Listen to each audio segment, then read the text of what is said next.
गुनाह का कोई चेहरा नहीं होता और इंसाफ का कोई जेंडर नहीं।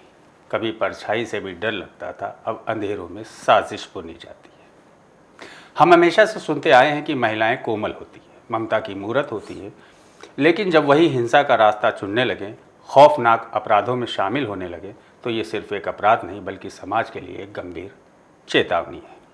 क्या वजह है कि हाल के दिनों में महिलाओं द्वारा किए गए अपराधों की संख्या में लगातार इजाफा हो रहा है? क्यों कुछ महिलाएं हत्या, हिंसा, मानसिक प्रताड़ना जैसी घटनाओं में लिप्त होती जा रही हैं?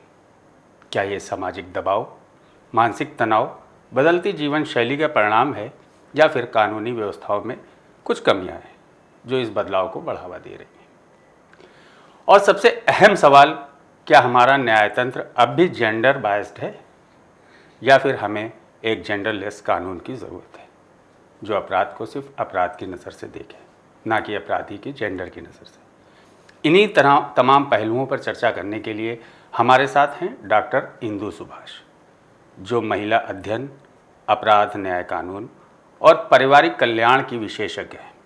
वे उत्तर प्रदेश सरकार, भारतीय सेना और पुलिस विभाग से जुड़ी विभिन्न संस्थाओं में बतौर सलाहकार कार्य कर चुकी हैं। उनका गहरा अनुभव और व्यापक शोध हमें इस विषय को समझने में मदद करेगा। आपका बहुत बहुत स्वागत है हमारे इस खास कार्यक्रम में। सबसे पहले हम आपको डॉक्टर इंदु सुभाष का एक संक्षिप्त परिचय दे देते हैं। डॉक्टर इंदु सुभाष पीएचडी हैं, वुमेन स्टडीज़ पे LLB MSW हैं, master in gender studies and development हैं, सदस्य राज्य वरिष्ठ नागरिक परिषद, समाज कल्याण मंत्रालय उत्तर प्रदेश सरकार, परिवार कल्याण विशेषज्ञ माननीय पारिवारिक न्यायालय उत्तर प्रदेश सरकार, मुख्य सलाहकार army wife welfare association central command भारतीय सेना, मुख्य सलाहकार Uttar Pradesh DGP pre police mediation cell for senior citizen 2017 से 2021 तक में इन्होंने काम किया है। सलाहकार सदस्य आंतरिक शिकायत प्रकोष्ठ, विशाखा कमेटी भारत सरकार, संस्कृति एवं कृषि मंत्रालय राम मनोहर लोहिया राष्ट्रीय विधि विश्वविद्यालय में है। फैकल्टी मास्टर प्रत्यक्ष कर क्षेत्रीय प्रशिक्षण संस्थान उत्तर प्रदेश, प्रशिक्षक 112 उत्तर प्रदेश पुलिस हेडक्वार्टर लखनऊ, मुख्य सलाहकार बालिका अनाथ आश्रम लखनऊ, और ये संस्थापक भी हैं गाइड समाज कल्याण संस्था भारत की। जैसा कि आपका पोर्टफोलियो काफ़ी है और आज की जो समस्या है वो महिला हिंसक क्यों हो रही है? सबसे पहला सवाल हम इसी से शुरू करते हैं। लगातार की घटनाएं हम देख लें, मेरठ हो, औरैया हो, और आज मुजफ्फरनगर में पत्नी ने जहर मिला दिया, पति को दे दिया और पति जिंदगी और मौत से अस्पताल में जूझ रहा। लगातार घटनाएं बढ़ रही, महिला हिंसक डेली आ रही हैं खबरें। देखिए, महिला हिंसक क्यों हैं या क्यों हो रही, मेन चीज़ है कि जो ये खबरें अचानक से जो आई हैं, मैं इसमें मीडिया बंधुओं को बहुत मतलब उनके काम को बहुत अप्रिशिएट कर रही हूँ। बेखौफ होकर के उन्होंने उन चीज़ों को कवर अप किया है, क्योंकि इन खबरों को लाना भी बड़ा टफ काम था और उसको रूबरू आकर के उसके बिल्कुल चलनी से छान करके भी निकाल के देना कि वो उसका एक्चुअली फैक्ट्स क्या थे। महिला हिंसक कब नहीं थी आप समझ सकते हैं। हम अगर इतिहास उठा के देख लें या अपने वैदिक उस पर चले जाएं, महिला हिंसक थी, लेकिन कहीं ना कहीं पे संस्कारों की जो एक आंचल होता है या दुपट्टा होता है उसको पहना दिया जाता था, जिसमें वो भाषण का, निगाहों का और अपनी जो भी चीज़ें हैं, कपड़ों का, किसी चीज़ का वो अनुशासन रखती थी। और कहीं ना कहीं पर माता पिता, सास ससुर या जो भी था, एक अनुशासन चल रहा था। लेकिन आप पुराने उसमें भी अगर मान लीजिए मंथरा को भी उठा लें या किसी और को भी उठा लें, कहीं ना कहीं उन्होंने सिस्टम बिगाड़ने की कोशिश तब भी की थी। आज की तारीख में ये कतिपय माने गिनती की औरतें हैं जो सामने आ रही हैं। मेरे पास इतनी कॉल्स आती हैं, लड़कियों की कॉल्स आती हैं जो परेशान हैं, जहाँ पर वो रह रही हैं, पति की एडल्ट्री से परेशान हैं, तो वो उन चीज़ों को पैचअप करने के लिए, किसी तरीके से राह बनाने के लिए कि मेरी पति की काउंसलिंग कर दीजिए, जिससे कि बच्चे हैं हमारे, किसी न किसी मैं पति को माफ़ कर दूंगी, लेकिन चीज़ें चलनी चाहिए। कुछ ऐसी होती हैं जिनको कुछ नहीं करना है, पति थोड़े दिन के लिए बाहर गया, वो तुरंत स्टेपनी निकाल लेती हैं प्रेमी के रूप में। तो कहीं ना कहीं जो दुष्ट महिलाएं सामने आ रही हैं, उनका प्रेमी साथ में आ रहा है, एक टूल बन करके उसको उकसाने के लिए, या वो उसका एक हथियार है पति, प्रेमी, जो उसके प्रेजेंट सिस्टम को हटा करके अपने आप को एस्टेब्लिश करने के लिए, या वो जो लड़की है वो अपने आप को एक वासना के जो उसका माइंडसेट है उसमें वो जियो और भोगो और इसके माइंडसेट पे होती है, कौन देख रहा है, सबसे बड़ी चीज़ है। क्योंकि कड़े दंड का प्रावधान है ही नहीं। मैं कहती हूँ कि अगर हमारे लिए crime word gender neutral word है, क्राइम अपराध कोई भी करे अपराध है, उसी तरह सज़ा भी बिल्कुल जेंडर न्यूट्रल है, पूरे वर्ल्ड में है, सारे संविधानों में है। तो आखिर भारत ही ऐसा क्यों, ऐसा देश है जहाँ पर सज़ा जो है वो जेंडर बायस्ड क्यों है? अगर आप पुरानी फाइलें उठा के देखें कोर्ट्स की या कहीं पुलिस की भी, कोई अपराध लड़की ने किया है तो वो एक आगे जाकर के एक जेंडर उस पर जाकर के उसको क्षमा दे दी जाती है या बहुत नॉमिनल फाइन होगा। अगर वो बेल पर है तो उसके और बहुत सारे ग्राउंड्स को कंसीडर करके उसको निकाल के बाहर कर दिया जाएगा। जेंडर बाइस्ड की बात आप कर रहे हैं, तो जेंडर बाइस्ड पे अगर हम बात करें तो सबसे जो बड़ा कानून है 498 ए था, जो अब इसमें बदल गया, बीएनएस में चेंज हो गया है। तो ये दहेज उत्पीड़न कानून सिर्फ महिलाओं के लिए ही क्यों लागू होता है कि महिलाएं ही उसका उपयोग कर सकती, पुरुष उसका उपयोग क्यों नहीं कर पा रहा है? ये जो आपने दहेज उत्पीड़न की बात कही, दहेज माने सबसे ज़्यादा जो विवाद आ रहे हैं, जो हिंसा की घटनाएं अगर मान लें हम आ रही हैं, तो ज़्यादातर कहीं ना कहीं तनाव इन चीज़ों को लेकर सबसे ज़्यादा आए हैं।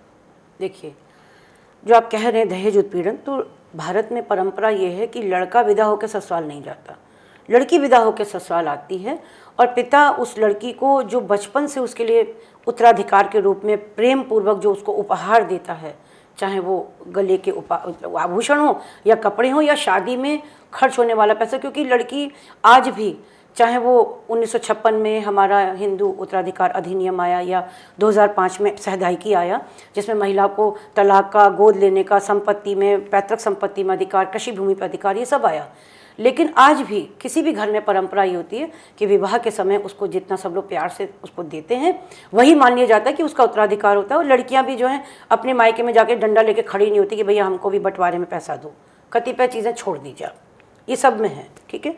तो वो अचानक से दहेज की संज्ञा तब आती है जब कोई प्रताड़ना लड़की के साथ होती है। तो कानून में जो एक धारा लिखी है 498 ए, भाई इसमें हम इस घटना को इसमें ला सकते हैं। अगर हम बात करें 2005 26 अक्टूबर की, तो उस समय कानून बना घरेलू हिंसा महिला अधिनियम। उसमें हम लोगों ने बहुत प्रोटेस्ट किए, चिट्ठियां लिखी, तब जाकर के ये महिला वर्ड हट गया। अब घरेलू हिंसा में पति पत्नी दोनों कंप्लेन कर सकते हैं, ठीक है। अब हथियार सबके पास हैं, लेकिन आपको पता ही नहीं है, आपको एज ए मेल पता ही नहीं है कि आप डोमेस्टिक वायलेंस में जाकर के, मेंटल क्रुएल्टी में जाकर के अपनी बात को उसमें रख सकते हैं। जैसे अभी थोड़ी देर पहले कॉल आई, आपके सामने चल रही थी, मैंने कहा नहीं तुम अगर थाने जा रहे हो तो जाओ, तुम्हारी बात सुनी जाएगी। ये कैसे मान लेते हो कि मेरी बात नहीं सुनी जाएगी? आपके पास साक्ष्य हैं, सारी चीज़ें, जस्ट गो देयर, होगा तो ज़रूर हो जाएगा। तो जो महिला उत्पीड़न, आपने जो बात कही दहेज उत्पीड़न की, ये जो इसकी नियम है 3/4 की धारा है इसमें, दहेज प्रतिषेध अधिनियम, जिसकी भाषा है बिल्कुल दहेज लेना और देना दोनों अपराध है। तो इसमें दहेज लेना और देना दोनों अपराध है। साफ साफ एप्लीकेशन में लड़की के परिवार वाले लिखते हैं कि हमने अपनी श्रद्धा अनुसार अपनी लड़की को दान दहेज में ये चीज़ें दी थी, इसकी शादी की थी, इसके बाद वहाँ पे सोने की चैन, भैंस, मोटरसाइकिल, 4 व्हीलर, फला धमाका मांगा जा रहा है, इसके लिए उसको प्रताड़ित किया गया, मुकदमा लिखा गया। आखिर उसी चीज़ पे वो खुद एक्सेप्ट कर रहा है कि हमने दहेज दिया, हाँ, तो उसके खिलाफ भी कार्रवाई क्यों नहीं होती? ऐसे केसेस हैं जहाँ जहाँ हमने लड़कों को सेंसिटाइज किया, जस्ट गो, कानून ऐसे तराजू लिए हैं, ठीक है, आपको यूज़ करना है। अगर उसके पट्टी बंदी थी तो इसका मतलब वो बायस्ड नहीं है, वो आंख बंद करके न्याय देगा, चाहे कोई भी आए उसको पुकारे, उसकी घंटी बजाए, कुछ भी करे, लेकिन इन चीज़ों को सामने आना पड़ेगा। लोग ये लिखते हैं मैंने अपनी बेटी की शादी में 50 लाख रुपए खर्च किए, इसी लाइन को पकड़ लेना चाहिए कि क्या आपने इस पे इनकम टैक्स पे किया? कहाँ से आई 50 लाख की राशि? अरे ये कोई ऐसे लोगों की शादियाँ थोड़ी ना हो रही जो बड़े महलों में रहते हो, जिनका पैकेज जो है वो काफ़ी रुपयों का हो, ये सब चीज़ें हों। बहरहाल हम टॉपिक पे वापस आते हैं। ये 498 ए को महिलाओं ने हथियार की तरह इस्तेमाल किया। आज के दौर में दहेज उत्पीड़न कानून महिलाओं के लिए एक अचूक हथियार बन गया है, जिससे परिवार टूट रहे हैं, सामाजिक ताना बाना बिखर रहा है। आखिर क्यों? देखिए, आज क्या है, 2025 चल रहा है, अगर इससे ठीक 20 साल पहले जाते हैं, रेट पिटीशन नंबर 141 2005, माननीय सुप्रीम कोर्ट का ये एक निर्णय था सुशील शर्मा वर्सेस भारत संघ का। उसमें उन्होंने बहुत साफ लिखा है कि 498A जो दहेज उत्पीड़न की धारा है और 113 भी जिसमें लड़की आत्महत्या कर लेती है, कुछ भी करती है, भाई वो उसको किसी ने मार दिया या आत्महत्या कर ली, आज हम समझ सकते हैं कि शी कैन डू एनीथिंग। अगर कोई विकेड लेडी है वो कुछ भी जामा पहना करके कुछ भी कर सकती है, कि उनका वो होता है कि इनको कड़ी सज़ा देनी है। तो उन्होंने कहा कि रिट पिटीशन नंबर 141 2005 में माननीय सुप्रीम कोर्ट ने एडमिट किया कि 98% केसेस में ये झूठे होते हैं, आप निकाल के देख सकते हैं उसको। दूसरा ये कि इन कानूनों ने इस परिवारों में कानूनी आतंकवाद, एक शब्द उन्होंने यूज़ किया, कानूनी आतंकवाद पूरे परिवारों में व्याप्त हो चुका है, जिसमें लोग बिलख रहे हैं, बुजुर्ग बिलख रहे हैं, बच्चे रो रहे हैं, परिवार टूट रहे हैं। इसको भी संज्ञान में लेना चाहिए। अगर यूपी गवर्नमेंट की बात है तो हमारे जो डीजीपी थे करमवीर सिंह, उन्होंने थानों में हर जगह इस आदेश को लगा दिया था कि दहेज उत्पीड़न में अगर कोई 498 में आता है, kindly look into the matter. देखिए इसमें कोई ऐसा तो नहीं कि झूठा केस हो। डिप्टी एसपी लेवल का अधिकारी पहले उसकी जांच करेगा, तब अरेस्टिंग होगी। वो आया 2017-18 में राजेश शर्मा वर्सेस उत्तर प्रदेश के निर्णय में, जिसमें उन्होंने कहा कि ये जो नाम है, 41A का नोटिस होगा, जिसमें कि लड़के वाला जो परिवार है, लड़की वाला परिवार, किसी पे भी केसेस हुआ, ये वाले वाद जो होते हैं, अगर वो कहते हैं कि हम आपकी जांच में पूरा सहयोग करेंगे, जितनी चीज़ें हम आपको लिख करके देंगे वो सत्य बोलेंगे, तो 41A का नोटिस उनको ये एक आश्वासन देता है कि हम आपकी गिरफ्तारी नहीं करेंगे। लेकिन उससे पहले एक जजमेंट आया था अरनेश शर्मा वर्सेस बिहार का, उसमें 2015 का था ये केस, 2 जुलाई का। उसमें ये आया था कि झगड़ा माता पिता के बीच में नहीं, पति पत्नी के बीच में होता है, तो लिहाजा इनसे जुड़ा जो परिवार है, लड़के के परिवार से जुड़ा परिवार है, उसको अचानक से पुलिस धमकेगी नहीं कि पुलिस जाके धमक जाए, उठा लेगी, बुढ़िया निकल बाहर, लड़की को उठा लिया, अनमैरिड लड़की है, फलाने को उठा लिया और सीधे थाने ले गए, अब यहाँ पे आओ, यहाँ पे बात होगी, ये रोक लगा दी उस पर। लेकिन रोक नहीं लगी, कागजों में रोक लगी, क्योंकि वो जजमेंट थानों तक नहीं पहुँचा। जो लोग पीड़ित हैं, हम बराबर कहते हैं कि इसका डाउनलोड करो, फटाफट लेके जाओ, बिल्कुल होता है। फिर वो समझते हैं कि हाँ ठीक है, हम फ़ोन करते हैं, भाई ऐसा मत करिए, बुजुर्ग है, ये लड़की है, बताइए अब इसकी शादी कैसे हो गई। अगर वो जेल चली गई, 1,48,000 महिलाएं जो हैं, जो पिछला NCRB का डाटा उसमें साफ लिखा है कि निर्दोष महिलाएं जेल गई। अरे तो क्या वो महिला नहीं है भाई, जो निर्दोष महिला गई, इनके घर में बारातें कैसे आएंगी?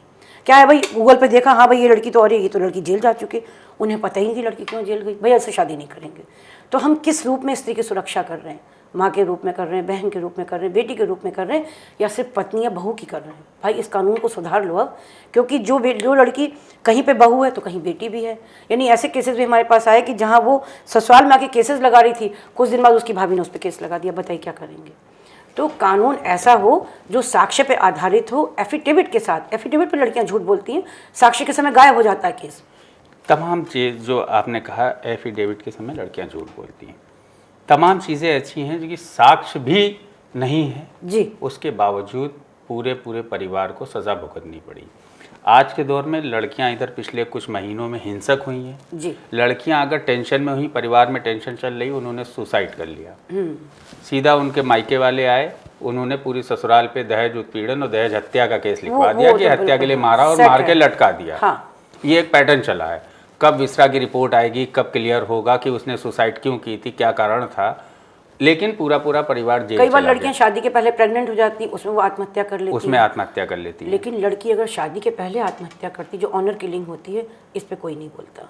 वो ऑनर किलिंग जो होती है, जो परिवार करता है, उस पर भी बोलता है, उस पर भी कानून है, लेकिन उतनी कड़ी सजा नहीं होती भैया, उस पर कड़ी सजा नहीं। लेकिन हम बात कर रहे हैं कि महिलाएं हिंसक क्यों हो रही हैं। महिलाओं के 2 रूप हैं। एक रूप है जो महिला परिवार से ससुराल में अपने पति से लड़ सकती है, तो वो हिंसक हो रही है, जिसके नमूने आपके सामने मिसाल हैं, चाहे मेरठ हो, औरैया हो, मुजफ्फरनगर हो, बेंगलुरु हो, आगरा हो, तो तमाम ऐसे मामले हैं जिनमें महिलाएं हिंसक हुई। किसी ने आत्महत्या के लिए उकसाया, किसी ने मर्डर तक कर दिया, 15-15 टुकड़े कर दिए। कुछ महिलाएं ऐसी ग्रामीण क्षेत्रों में जो परिवार से ससुराल में नहीं सामना कर पाई, तो उन्होंने सुसाइड कर लिया, पूरा परिवार दहेज उत्पीड़न में जेल चला गया, दिख रही होती है, जेल चला। आखिर ये स्थिति उत्पन्न क्यों हो रही है और इसका जिम्मेदार मेन कौन है? देखिए, अगर आप एक ग्राफ देखें, पूरा बना के बैठ लाएं, कुछ लोगों को एनालिसिस के लिए बैठा दें, तो ये एज ग्रुप है एक। आपको 45 साल की 50 साल की औरत हत्या करती हुई, ये सब बहुत रेयर केसेस में मिलेगा आपको। जो यौवन का उफान है उसका 20 से लेकर के 35 के बीच की, 35 भी मान लीजिए, रेयरली 20 से लेकर के 30 के बीच की, जो आज रील का ज़माना है, माई चॉइस माई बॉडी, और जो मेरा एनालिसिस है कि जब हम FM सुनते हैं, बड़ी करारी आवाज़ें सुनते हैं, उसमें भी बहुत सारी चीज़ें होती हैं कि भाई लड़की है खुल के बोलो, चुप्पी तोड़ो खुल के बोलो। यानी हमारे कुछ ऐसे अधिकार, कुछ ऐसी हेल्पलाइंस हैं जिस पर लड़कियों को लगता है कि अगर कुछ होगा तो हम तो पकड़ ही लेंगे, कौन सी बड़ी बात है। दूसरा, कॉन्ट्रासेप्टिव का खुल के मिलना। कॉन्ट्रासेप्टिव का खुल के मिलने से ये फ़ायदा लड़कियों को है जो दुष्ट इरादों के साथ हैं कि वो जैसे ही वो हॉस्टल में आती हैं या कहीं ऐसे रहती हैं जहाँ पर उनको लगता है कि उनके माँ बाप नहीं देख रहे हैं, घर का कोई व्यक्ति के ट्रेस में नहीं है और कहीं CCTV नहीं लगा है, तो वो उस चीज़ को बड़े आराम से, चाहे आप किसी मॉल के टॉयलेट में जाके देख सकते हैं, वहाँ पे कॉन्ट्रासेप्टिव कंडोम जो हैं पड़े रहते हैं। ये मेरे लिए, मैंने खुद अपनी आंखों से देखा जाके, जब मुझे कंप्लेंट आई कि मैम आप यहाँ के देखिए फलाना कॉलेज सामने इतना फेमस, वहाँ ये करते हैं, हम मना नहीं कर सकते, हम करें क्या, लड़की फंसा देगी हमको। थाने वाले कहते हैं मैम करें क्या इसमें। तो लड़की आज उन्मुक्त हो चुकी है, स्वच्छंद हो चुकी है, माई बॉडी माई चॉइस। इतनी चीज़ें आसान हो चुकी कि किसी भी रिश्ते की अगर हम काउंसलिंग करते हैं, प्री मैरिज काउंसलिंग की, बेटा आप यहाँ तक क्यों आए कि मैम मुझे लग रहा है लड़का लड़की जो है कुछ गड़बड़ है, क्योंकि उसने एडमिट किया कि 5 उसके संबंध थे, मैंने उसको ओवरलुक किया, ठीक है तुम्हारे पास से मुझे कोई मतलब नहीं। ये बड़ी सुंदर सी लाइन है, तुम्हारा पास जो था वो पास था, मुझे कोई मतलब नहीं। अरे भाई समझो इस चीज़ को, क्यों आपने कह दिया कि जो लड़की शादी के पहले 5 लोगों के साथ फिजिकल रिलेशन में आ चुकी, तो आप क्यों उसको पास्ट को इग्नोर करते हैं। ये पहली सीढ़ी थी। ये चीज़ किसने गलती की? सौरभ राजपूत ने। उसको पता था कि 5 जगह वो लड़की भाग चुकी थी।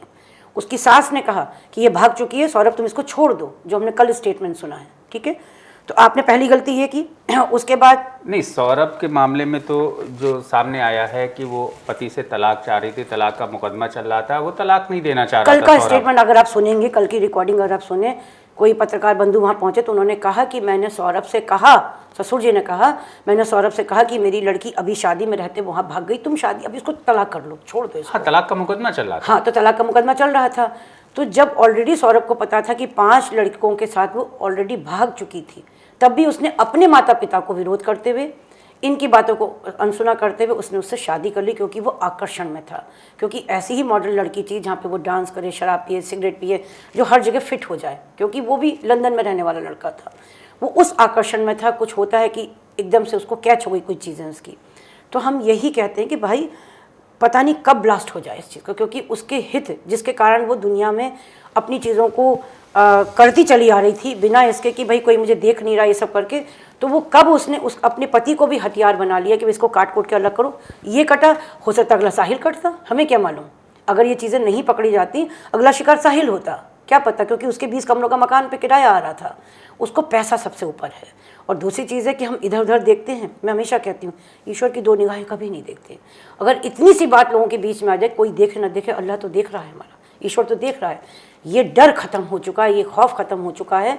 और लड़कियां 15 साल कहाँ, अब तो लड़कियों का पीरियड 11 से 12 साल की अवस्था में होता है। उनको उस तरह की एजुकेशन देना, ये चीज़ों को करना, यहाँ पर परिवार का बहुत बड़ा रोल होता है। जहाँ पे वो होती है वहाँ शिक्षा संस्थान का होता है, लेकिन ना टीचर्स पीट नहीं सकते। हर जगह सारी चीज़ें ऐसी लगी, पॉश की कमेटी बनी हुई है जहाँ लड़की तुरंत कंप्लेंट कर देती है। मैं इतनी जगह पर हूँ, जब हम साक्ष्य पे लाते हैं, हम उसमें 6 महीने लगते हैं तो पता लगता है झूठा आरोप है, क्या करेंगे आप। और लेकिन जिस व्यक्ति पर लगा, वो लड़का जो है सारे में एकदम बिखर जाता है वो। और लड़कियों को, क्योंकि सज़ा, मान लीजिए हमने रिपोर्ट ही बना दी, सज़ा होती नहीं है, क्योंकि वो विभिन्न एक्ट्स ऐसे हैं उनकी सुरक्षा में। भारतीय संस्कृति में माई बॉडी माई चॉइस की संस्कृति कभी नहीं रही। लेकिन अब माई बॉडी माई चॉइस की जो है संस्कृति बन रही है, ये लड़कियों में ही बन रही है, लड़कों में भी है ये। देखिए, लड़कों के ऊपर एक ये होता है कि उनको प्रेगनेंसी का खतरा नहीं होता है, ठीक है। लड़के कभी भी किसी के साथ फिजिकल रिलेशनशिप बना लेते हैं। वो जो चीज़ है लड़कियों को प्रोवोक करती है, वो चीज़ें लड़कियों के मन पे असर डालती है। जब ये कहते मैं क्यों नहीं, बराबरी का मामला है भाई, we the people of India है, हम क्यों नहीं कर सकते चीज़ों। कॉन्ट्रासेप्टिव उसका सहारा बन जाता है। रोक कैसे लगेगी? देखिए, रोक इस पर ऐसे ही लगेगी कि सबसे पहले हम लोगों को सेंसिटाइज करें उनके कर्तव्यों के लिए, उनको ये बताने के लिए कि हश्र बहुत बुरा होगा।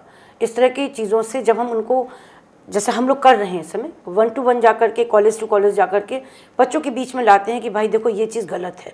मैं आपको यकीन दिला रही हूँ, बहुत से बच्चे, यानी अगर हम 1 लाख के बीच में जा रहे हैं तो उसमें 80,000 हमारी बात को सुनते हैं।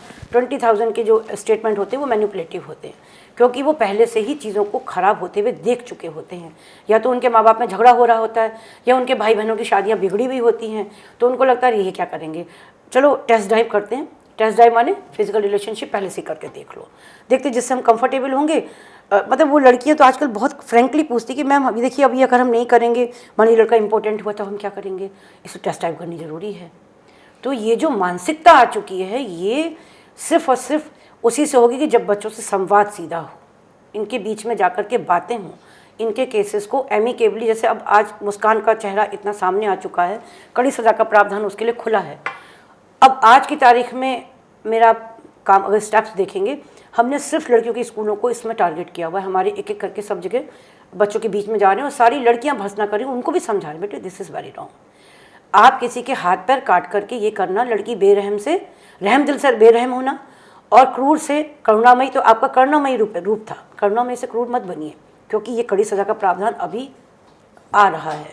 निर्भया के केस में रात में कोर्ट खुल गई, 5 दिन के अंदर में जस्टिस वर्मा ने निर्भया में 5 अमेंडमेंट कर दिए कि 14 सेकंड अगर कोई पुरुष किसी स्त्री को देख ले तो उसको 376 लग जाए। ये कौन सा तरीका है भाई? 376 उस पुरुष पर लगाना जो 14 सेकंड किसी स्त्री को देख रहा। मैंने डीजीपी सर से कहा कि सर माफ़ करिएगा, 20 सेकंड तो आप मुझे ज़्यादा देख चुके हैं, क्यों ना मैं आपके ऊपर 376 लगा दूँ। आप समझिए ना, कानून को सुधारिए, पर इतना भी मत सुधारिए। बलात्कार का कानून 354 की शायद बोला था, छेड़छाड़ का अलग है, लेकिन 376 में ABCD करके कई सारी धाराएं जोड़ी गई थी, उसमें ही सुधार किया गया था। 354 अपनी जगह पर है, उसके अलग क्लॉजेज हैं। तो 376 भाई कैसे हो सकता है? आप जस्टिस वर्मा का निकाल के देखिएगा जजमेंट। 5वें दिन वो बयान था। हाँ। हाल में भी एक कोर्ट का बयान आया, वही कि नाड़ा खोलना और नाली खोलना और स्तन छूना, तो ये है ही नहीं 376 में। ये कौन से लोग हैं, कौन से लोग हैं जो इस तरह के कानून बना देते हैं और उसमें पास भी हो गया। मतलब मैं तो आँख नीची करके कितनी देर रही कि यार क्या बताएं, बेटे के सामने भी नहीं जा सकते, बेटी के सामने भी नहीं जा सकते। अखबारों की सुर्खियों में, अरे बैड टच है, वही तो हम सिखाते हैं छोटी छोटी बच्चियों को। हम स्कूलों में सिखा रहे हैं बैड टच। हम स्कूलों में जा के तीन क्लास नहीं, नर्सरी के बच्चों को सिखा रहे हैं बैड टच क्या होता है। बेटा अगर कोई ऐसा करे तो तुम सावधान हो जाना, है ना, मम्मी मैम को बता देना। अब ये कौन सा तरीका है भाई? एक और आया था जजमेंट, अगर आप भूल रहे हो, 497 का, उसमें अमेंडमेंट हुआ। विवाहिता स्त्री अगर अपने शादी से हट करके किसी के साथ हम बिस्तर होना चाहे, हो ले, कोई दिक्कत नहीं। ये कौन सा तरीका है भाई? यही कानून तो समाज को तोड़ रहे हैं। यही कानून जो है लड़कियों की हिम्मत बढ़ा रहे हैं भाई। विवाहिता स्त्री एक विवाहिता स्त्री और विवाहित पुरुष हो, अगर यौन की शुचिता और उसकी शुचिता रखी गई तो इसलिए रखी गई कि हमारा दाम्पत्य जीवन ईमानदारी से चले। भाई अगर आपने ये कह दिया तो ठीक है, कानून तो सहारा दे ही रहा है। और कड़ी सजा का प्रावधान कब आएगा भैया? जब साक्ष्य पे केस आएगा। मैं कोर्ट के अंदर बैठती, मैं देखती हूँ कि साक्ष्य होते ही नहीं है। 5-6 साल लड़की कह देगी, वो जब वकील कहेगा सर वो लड़की ना पढ़ाई कर रही है, उसके एग्जाम चले, वो आ नहीं पाएगी। कब आएगी सर? वो अगले साल आएगी, 5 मार्च के महीने में। लो भाई, अब वो लड़का कहाँ जाए? क्योंकि बर्डन ऑफ प्रूफ किसके ऊपर है? लड़के के ऊपर है। बर्डन ऑफ प्रूफ किसके ऊपर नहीं है? लड़की के ऊपर नहीं है। तो लड़के वाले भागते हैं, यहाँ जाते हैं, भैया किसी तरह प्रूफ ना, कहाँ से लाएंगे प्रूफ? जब वो आरोप ही झूठा है तो उसमें प्रूफ कहाँ से आ सकते हैं? और वो करते करते फिर एक आदमी अपीयर होगा देवदूत की तरह।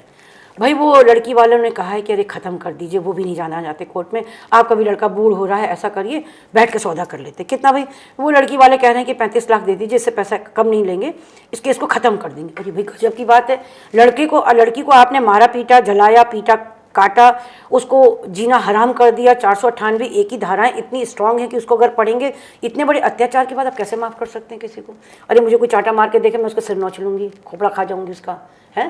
पुलिस में कहूँगी नहीं, मुझे कोई कंपनसेशन नहीं चाहिए। भाई इसको सजा दो, इतना बड़ा अत्याचार किया इसने मेरे साथ। कुल मिला के ये एक धंधा बनता जा रहा है, धंधा बन चुका है। ये लीगल टेररिज्म है, कानूनी आतंकवाद। यानी कोर्ट में बहुत अच्छे वकील भी हैं, फास्ट ट्रैक भी कोर्ट्स हैं, ईमानदारी से भी करते हैं। तो जैसे बुराई के साथ अच्छाई होती है तो वो हर जगह प्रिवेल कर रही है। हमें सावधान होना है, हमारे शरीर है, हमारी ज़िंदगी है, हमें सावधान रहना पड़ेगा। हम विवाह के समय क्यों नहीं सावधान हो जाते? बिल्कुल, माई बॉडी माई चॉइस नहीं चलेगा। सबसे बड़ी चीज़ है महिलाओं में जो बदलाव आ रहे हैं जी, क्या उनकी जीवन शैली, सोशल मीडिया और मानसिक दबाव भी इसका कोई कारण हो सकता है क्या? मानसिक दबाव में मान सकती हूँ क्योंकि लड़की बहुत ज़रूरी नहीं है कि वो MA कर ले, MBA कर ले, उसके बाद उसकी पारिवारिक ऐसी जिम्मेदारियां हों कि वो जॉब ना कर पाए, ठीक है। मान लीजिए उनका पहला बच्चा ही डिसेबल हो जाता है, स्पेशल चाइल्ड है, तो वो एक फ्रस्ट्रेशन में आती है। हालांकि अगर वो टेक्निकल साइड से तो उनको वर्क फ्रॉम होम काम मिल जाता है, लेकिन एक मानसिक दबाव तो रहता है कि शादी मतलब कैरियर ख़त्म। ये एक आज भी चीज़ें चलती हैं कि you have to sacrifice your career. ये बहुत कम होता है। लड़के लड़कियां जो पहले से ही मिल के चलते हैं, जो शादी खुद की चॉइस से करते हैं, उसमें मान के चलिए अगर 100 शादियां हो रही तो उसमें 50 शादियां 40 शादियां सक्सेसफुल चली जाती, क्योंकि पैसा सबके हाथ में आ रहा होता है। पैसे से ही सब कुछ चलता है। घर में उनके मॉड्यूलर किचन होगी, सब कुछ होगा, लेकिन खाना कहाँ से आएगा? स्विगी से, जोमेटो से, है ना। और वीकेंड्स में वो घर में नहीं होते। वो हमारे बहुत बड़े दुकानें चल रही हैं, आप seen all the things. Branded कपड़े पहनते हैं। पुराने कपड़ों का क्या हिसाब है? कोई ये नहीं सोचता कि चलो हम अनाथालय में कहीं भी दे दें इसको। मतलब हैसियत से ज़्यादा दिखावा जो है वो पैसे को जिस तरह आ रहा है उसी तरह वो खर्च हो रहा है। तो मानसिक दबाव किस चीज़ का है? आर्थिक स्वतंत्रता का। किसी भी लड़की ने अपनी माँ को अपने घर में आर्थिक रूप से स्वतंत्र नहीं देखा था। जो 15 साल की थी, जैसे ही वो 25 होती तो सबसे पहले वो एक कसम लेती कि नहीं, हम कमाएंगे। पढ़ते पढ़ते वो लड़की कहीं पे शाम को 2 घंटे के लिए किसी पार्लर में जाके बैठ गई कि मैं रिसेप्शन संभाल लूँगी, मैं ये कर लूँगी, है ना। तो वो 2-2 हज़ार भी उसके लिए, उसके फ़ोन के लिए बहुत काम की चीज़ है कि टॉपअप हो रहा है ना। उसमें वो कुछ भी कर सकती है। कुछ नहीं होगा तो वो एक दिन के लिए समिट बिल्डिंग जा सकती है भाई। वहाँ पे कोलैबोरेट किया कि भाई तो 100 रुपये दो, चलो समिट बिल्डिंग चलेंगे। तो रास्ते भी तो आपने खुद बना रखे हैं। समिट बिल्डिंग बंद क्यों नहीं होती भाई? उसमें इतनी चीज़ें क्यों खुल के आ रही हैं कि लड़कियां 12 बजे 1 बजे जो है नीचे पड़ी हुई हैं। ओला उबर वाले मेरे से कहते हैं कि मैडम समिट बिल्डिंग से हम बच के रहते हैं। कोई उबर की ड्राइव आती है, मैडम मैं कैंसिल कर देता हूँ। समिट बिल्डिंग जाना नहीं चाहता है कोई जाना नहीं चाहता। रात में कोई ड्राइवर नहीं जाना कोई जाना नहीं चाहता, क्योंकि उनको डर लगता है कि यार इसको संभालेंगे कैसे, अगर वही मेरे पे बरस पड़ी तो मैं क्या करूँगा। तो जो ये मानसिक दबाव है, आर्थिक स्वतंत्रता, जो उसने अपनी माँ को नहीं देखा पैसा लेते हुए, अब वो परेशान रहती होगी अपनी चूड़ियों के लिए, कहीं जाने के लिए, पापा से मांगे, पापा ने कहा हम नहीं देंगे। तो वो जो उनके दिमाग में माइंडसेट में छोटी बातें गमती रहती है, तो वो उसको अपनी आर्थिक स्वतंत्रता सबसे पहले लेती है। किसी माँ बाप से बात करो, देखिए बेटी को हम पढ़ा रहे, पहले वो कुछ साल जॉब करेगी तब वो शादी के बारे में सोचेगी। तो जो उम्र थी 25 की वो कहाँ आ गई? 32 में आ गई। 32 की जगह अच्छी चॉइस नहीं तो 40 पे आ गई। कंप्रोमाइज़ेस, बहुत सारी चीज़ें ऐसी होती हैं। आप बहुत सारे डिवाइसेस देखते हैं, उसमें मुझे खुल के बोलने की ज़रूरत नहीं है कि कहीं ना कहीं पर जो शारीरिक संबंध हैं उनके लिए रास्ते अलग से निकल जाते हैं और लोग अपनी ज़िंदगी को हैसियत से देखते हैं। कितना बड़ा बंगला है, कहाँ पर है, हमारे पास कितनी एसेट्स हैं, कितनी चीज़ें हैं, ये हमारे लिए प्रोमिनेंट हो गया है। यानी हम एकदम से भौतिकवादी हो चुके हैं। हमारे पास स्पिरिचुअल चीज़ें बची ही नहीं हैं। आप बहुत से घरों में देखिए, चाहे वो मुस्लिम हो, चाहे सिख हो, चाहे हिंदू हो, पूजा घर जो था वो गायब हो चुका है। मंडे को कहाँ जाएंगे? वहाँ जाएंगे शिव जी के मंदिर। अरे भाई, ईश्वर आपके दिल में बसता है, आप उसको दिल में तो देखिए, अपने घर में तो देखिए। तो वो जो सामूहिक पूजा होती थी जहाँ पे लगता था कि somebody is looking me, chasing me, कि somebody is there, जब मैं कहीं कठिन जगह जाऊँगी तो मुझे कोई ना कोई संभाल लेगा, भगवान होगा मेरे साथ। हमने भी पढ़ाई की। I was only 20 years old जब मैं दिल्ली यूनिवर्सिटी में पढ़ाई कर रही थी PhD के लिए, अपने रिसर्च वर्क के लिए वहाँ पर मैटर लेने गई थी तीन मूर्ति लाइब्रेरी में। चाहे विधानसभा की लाइब्रेरी में मैं करीब 19.5 साल की घुस चुकी थी पढ़ने के लिए। हमने भी तो संभाला ना अपने आप को। हमने कैसे किया होगा? क्या वहाँ पे चीज़ें नहीं थी? लेकिन मोबाइल नहीं था। होता भी तभी मैं नहीं करती इस चीज़ को, क्योंकि परिवार के संस्कार, पिता का बहुत बड़ी आस्था, उनका विश्वास, माँ बाप का आशीर्वाद, भाई बहनों का आशीर्वाद, वो चीज़ें जो एक होता है वो आज ख़त्म हो चुका है, क्योंकि हर व्यक्ति के साथ फिर वही माई बॉडी माई चॉइस। ये पब और क्लब का कल्चर बहुत बड़ा जो लड़कियों में और भैया एक चीज़ और सबसे बड़ी चीज़ है, मोबाइल में आप अभी लाइए पॉर्न साइट देख लीजिए। जब 12 साल का बच्चा पॉर्न साइट देख रहा है तो वो क्लास में जाकर के, आपने कितनी घटनाएं पढ़ी होंगी कि 8वीं क्लास के बच्चे ने 6ठी क्लास की लड़की से बलात्कार कर लिया। क्यों? क्योंकि वो पॉर्न साइट देख रहा था भाई फ़ोन पर। माँ बाप ने मोबाइल दिया, बेटा पढ़ लो या नहीं पढ़ो, वो बिजी हैं कहीं पर, अरे चलो हम टीवी देख रहे तुम ये मोबाइल खेल लो। बहुत शांत समझते हैं। मेरा बेटा ना 3 साल का है, मोबाइल तुरंत खोल लेता है। लेकिन जो सेक्स वाली चीज़ होती है वो छोटे से बच्चे की निगाह में भी वो कहीं ना कहीं उसमें होती है, आकर्षित करती है, वो हमेशा आकर्षित करती है। और वो हमेशा, हम गंदगी की तरफ जल्दी आकर्षित होते हैं, बुरे थॉट्स में जल्दी पहले आते हैं, किसी भी मामले में ले लीजिए। तो ये जो चीज़ है, हमने मोबाइल जो हमने हथियार दिया उसको खोल लेना, उसकी चीज़ों को देख लेना। 8वीं क्लास के बच्चे ने अपनी पापा की गन से फलाने को मार दिया। कुछ दिनों पहले खबर थी कि उसने कहा कि तुम मेरी बहन को ज़्यादा प्यार करते हो, चलो चलो सारे के सारे। तो वो कहाँ से सीखा? विदेशी पिक्चरों से सीखा। कहाँ पे देखी? मोबाइल पे देखी। चुप चुप के काम किया। कहीं पर जो नौकर है वो लड़की का सेक्सुअल हरेसमेंट कर रहा है। अब चाहे वो आरुषि कांड ले लीजिए, चाहे कोई भी ले लीजिए, ठीक है। तो जो ये जो सबसे ऊपर अगर हम ग्राफ में रखेंगे, अगर हमें लिखना पड़े, तो सबसे पहले सेक्सुअल लोगों के भाव में ईश्वर का ना होना, और उसके बाद है पैसा। ये दो चीज़ों ने मिलकर के ताना बाना। और दूसरा सबसे बड़ा कड़े कानूनों का अभाव, जो लड़की को प्रथम दृष्टया अपराधी मानता ही नहीं है। कहीं हो गया हो गलती से, ऐसा हो गया होगा, अभी भी लोग कह रहे हैं कि वो साहिल की गलती है, वो चुट्टा वाला जो लड़का है। अरे वो कहीं का लड़का नहीं, चुटिया बना करके वो सिर पे रखे हुए उससे लाख गुना सुंदर सौरभ राजपूत था। तो वो चॉइस कहाँ पर है? कौन मुझे सेटिस्फाई कर पा रहा है, वो उसके साथ जा रही है। कौन मुझे उन्मुक्त होकर के ऐसा कर सकता है, वो उसके साथ भाग रही है। और कितनी संस्कारी, जब वो भैया से बात कर रही है, कैब वाले से, भैया केक ले आना, लग रहा कितनी संस्कारी लड़की बात कर रही है। तो ये मैनिपुलेशन है पर्सनैलिटी का, एक व्यक्तित्व में चार व्यक्तित्व होना, ये सारी हमारी कल्चर की देन है, जो हम पाश्चात्य से सीख रहे थे। जो गाय भैंस का दूध बिलोना, ये सब करना, उससे करते करते किस पे आ गए? रेडीमेड पे आ गए। तो अब लो सारी चीज़ें रेडीमेड ही हैं, अब लो रेडीमेड सारी चीज़ें। और कानूनों का कोई डर ही नहीं है, क्योंकि पुलिस भी डरती है भाई लड़की के ऊपर हाथ डालने से, कहीं ये मेरे पर आरोप न लगा दे। मैडम हम क्या करें, कैसे पहचाने कौन सच बोल रहा है कौन? वो तो इतना रोने लगती है, इतना बड़ा नाटक करती है कि मैम लगता है कि यही सच बोल रही है। तो मैंने कहा उनको भी सुनो, साक्ष्य पे आओ। पुलिस को तो अधिकार है साक्ष्य पे बात करने का। आखिर पुरुष इतना मानसिक दबाव में क्यों रहते हैं? अपनी बात क्यों नहीं रख पाते हैं? इसलिए नहीं रख पाते पुरुष अपनी बात को शुरू से ही। चाहे हम एआई इंजीनियर अतुल सुभाष का मामला ले हाँ। लें, चाहे टीसीएस मैनेजर का मानव शर्मा का मामला ले लें, दोनों काफ़ी दबाव में थे, काफ़ी मानसिक तनाव में रहे। किसी प्लेटफॉर्म पे उन्होंने बात नहीं रखी, सिर्फ सुसाइड से पहले वीडियो नोट जारी किया। आपकी क्वेश्चन में खुद ही आंसर है, बहुत सही आपने कहा। देखिए लड़के क्यों दबाव में रहते हैं? 6ठी क्लास का मेरा बेटा था, जब छोटा था, गिर गया। अरे कब मर्द का बच्चा रोता, पागल लड़का, देखो तुम्हारे मूंछ बना देते हैं। मेरा बेटा, हाँ मम्मा मेरी देखो ये बाइसेप्स दिख रही हैं। हमने शुरू से उससे कहा रो नहीं, ठीक है। जब वो थोड़ा बड़ा हुआ तो मुझे भी समझ में आया कि इसको रोना चाहिए। बेटा आओ गले से लग जाओ, रो लो, तुम्हारे नंबर का मैं कौन सी बड़ी आफत आ गई इसमें।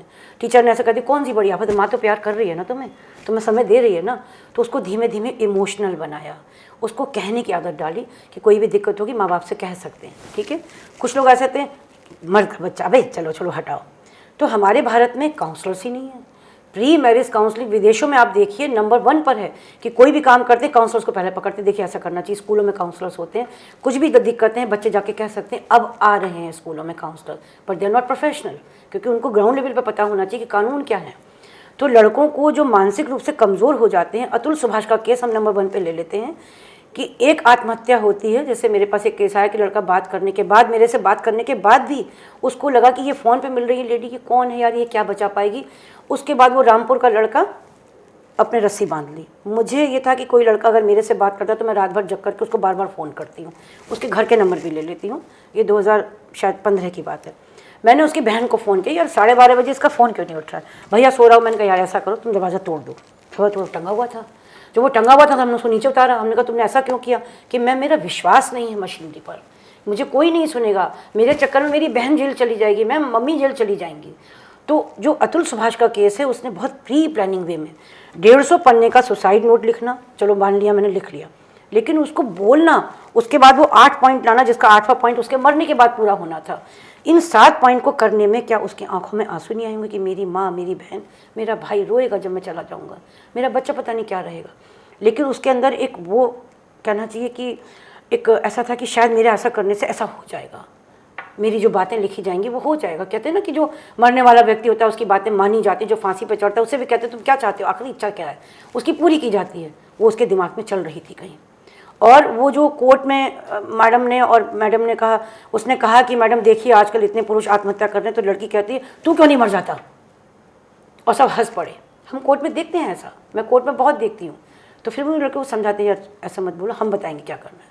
तो जो काउंसलर्स आपको कोर्ट में मिलते हैं, अतुल सुभाष तक अगर मेरा नंबर पहुंचता या मैं उसको पा लेती, तो मैं उसको मीडिएशन से खूबसूरती बताती कि तुम इस चीज़ के लिए सीधे हाई कोर्ट जा सकते हो ईमेल करके, वहाँ मीडिएशन बुलाते, वहाँ उसको पकड़ते हम लोग। वो किसी ऐसे एनजीओ के साथ आता जो उसके साथ खड़ा रहता। खाली फ़ोन कॉल रिसीव करने से, उसके डाटा को लिखने से काम नहीं बनता है।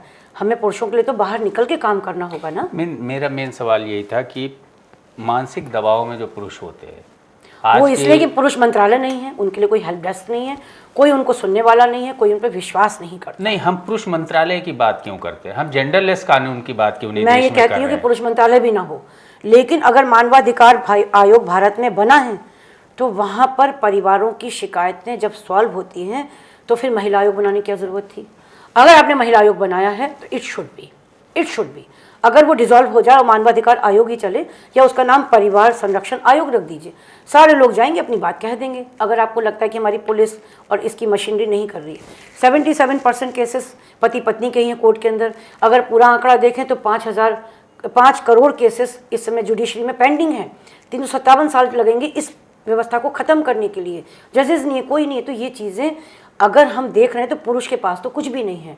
कोर्ट के अंदर वो साक्ष्य लाए कहाँ से, क्योंकि बर्डन ऑफ प्रूफ उसके ऊपर है, नहीं है। तो क्या होता है फिर वो दबाव होता है 50 लाख का। 50 लाख कहाँ से लाए। फिर ये होता है कि अच्छा एक और केस लगाते हैं तुम्हारे ऊपर। वो कोर्ट से बाहर निकल करके यहाँ से उतरा, यहाँ तक आया, उतनी देर में उसके ऊपर फिर एक और केस लग गया, गेट तक नहीं पहुँचा। हम कहते तुम्हारे वकील को रखो और लोगों को रखो जिससे कि तुम पे कोई केस ना लगाने पाए। यहाँ निकलते निकलते क्या हुआ, उसके बाद 354 लगा दिया, ठीक, उसके ऊपर एसिड अटैक लगा दिया। यहाँ आते आते एक SC एक्ट लगा दिया उसके। मेरे पास ये मेरे पास रियल स्टोरीज़ हैं। मैंने उसको आगाह किया था कि बेटा आज तुम्हारा केस ख़त्म हो रहा है, लड़की मेल इंटेंशन के साथ है, वो तुम्हें धमकी दे चुकी है, मैं तुम्हें आज़ाद तो नहीं रहने दूंगी। लड़का लंदन से आया था केस को टैकल करने के लिए, तो वहाँ SC एक्ट लगा दिया, रो रहा है। हमने तुमसे पहले ही कहा था कि वकीलों सबको साथ लेके चलना। तो अपनी सुरक्षा हमें खुद करनी पड़ेगी। ये फ्लाइट में खड़ी हुई लड़की भी कहती है। तो ये तो हमारी ज़िंदगी है। लड़कों को खुद समझना पड़ेगा। उनको पारिवारिक ज्ञान जो कानून है उसका जो ज्ञान है उनको युवावस्था होते होते ज़रूर कर लेना चाहिए। मैं तो कहती हूँ कि ये करिकुलम में आना चाहिए, कोर्स में आना चाहिए, यूथ के अलग से हो कि जो कानून है इनको पढ़ लो भाई। भारत का कानून पढ़ने में दिक्कत क्या है। पूरी जितनी धाराएं हैं उसमें केवल 48 धाराएं तो महिलाओं के फेवर में, बाकी तो पूरा संविधान तुम्हारे लिए है। आप रिटर्न पे काम क्यों नहीं करते। आपने कह दिया मैंने ये कह दिया, नहीं, रिटर्न पे आओ। रिटर्न पे आओगे सारी चीज़ें ठीक होंगी। विवाह के बाद अगर लग रहा है लड़की खुरापाती है, कुछ ऐसा धमकियां देती है, तुरंत आप DGP को चिट्ठी लिखिए। ना वो एंटरटेन करें तो बताइएगा। नहीं, अब यहाँ पे आगे विवाह के बाद अगर लड़की ख़राब निकली तो सबसे बड़ी बात तो वही आ जाती है। अगर शादी के बाद लड़के को एहसास हुआ या उसके घर वालों को एहसास हुआ कि लड़की गड़बड़ है, हाँ, अब अगर उन्होंने कोई बात कह दी तो दहेज उत्पीड़न उसका सपोर्ट में खड़ा है। सर देखिए, प्राइमरी फेजेस में हमें खुद को बचाना होता है।